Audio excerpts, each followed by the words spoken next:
इतिहास के पन्नों में दर्ज एक ऐसा नाम जिसे आज तक उसकी तानाशाही के लिए याद किया जाता है। एक ऐसा डिक्टेटर जिसके नाम से दुनिया खौफ खाती थी, जिसके एक एक्शन ने यूरोप को दूसरे विश्व युद्ध की आग में झोंक दिया।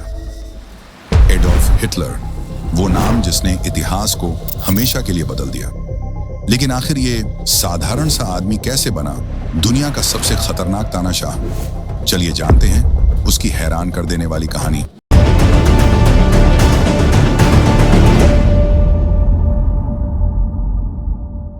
बीस अप्रैल 1889 को ऑस्ट्रिया के छोटे से शहर ब्राउनआउ-एम-इन में अडोल्फ हिटलर का जन्म हुआ। उसके पिता एलोइस हिटलर एक सख्त स्वभाव के कस्टम अधिकारी थे, जबकि उसकी मां क्लारा हिटलर बेहद दयालु और धार्मिक थी। बचपन में ही पिता की सख्ती और मां के लाड प्यार ने हिटलर के स्वभाव को गहराई से प्रभावित किया।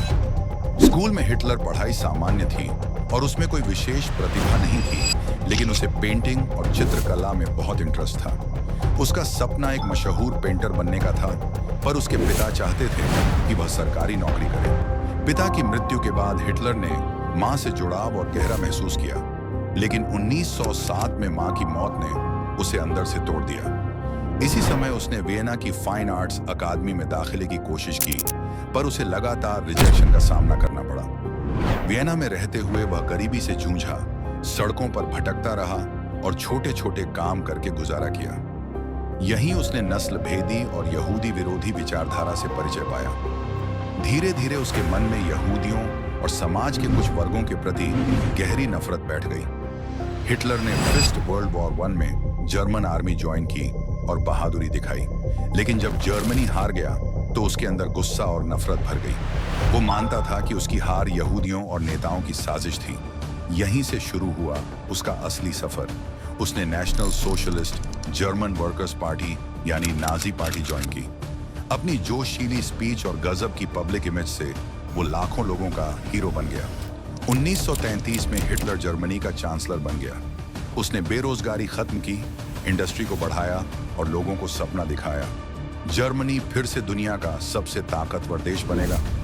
लोग उसके पीछे पागल हो गए, लेकिन इस सपने के पीछे छिपी थी एक खतरनाक हकीकत। लोग अनजान थे। हिटलर ने यहूदियों को अपना सबसे बड़ा दुश्मन बताया। उसने कॉन्सेंट्रेशन कैंप्स बनवाए, जहां लाखों यहूदियों को भूख, बीमारी और गैस चैम्बर्स में मौत दी गई। इसे इतिहास होलोकॉस्ट के नाम से जानता है, मानव इतिहास का सबसे बड़ा नरसंहार। वर्ल्ड वॉर 2 1939 में हिटलर ने पोलैंड पर हमला किया और शुरू हुआ वर्ल्ड वॉर 2 टूर। उसकी फौजें बिजली की तरह यूरोप के देशों को जीतने लगीं। लेकिन 1941 में जब उसने रूस पर हमला किया और फिर अमेरिका भी युद्ध में कूद पड़ा, तभी हालात पलटने लगे। 1945 आते आते जर्मनी चारों तरफ से घिर चुका था। हिटलर अपने बंकर में छिपा बैठा था और आखिर 30 अप्रैल 1945 को उसने अपनी जान खुद ही ले ली। उसके साथ ही खत्म हुआ वो आतंक जिसने पूरी दुनिया को जलाकर राख कर दिया था। हिटलर मर चुका है, लेकिन उसकी कहानी हमेशा जिंदा रहेगी। ये कहानी हमें सिखाती है कि एक इंसान की नफरत पूरी दुनिया को बर्बाद कर सकती है। इसलिए हमें हमेशा हिस्ट्री से सीखना चाहिए, ताकि ऐसी गलती फिर कभी ना दोहराई जाए। वीडियो पसंद आई हो तो चैनल को सब्सक्राइब करें और दोस्तों को शेयर करना न भूलें। अगली रोचक कहानी जल्द ही लेकर आएंगे। जय हिंद।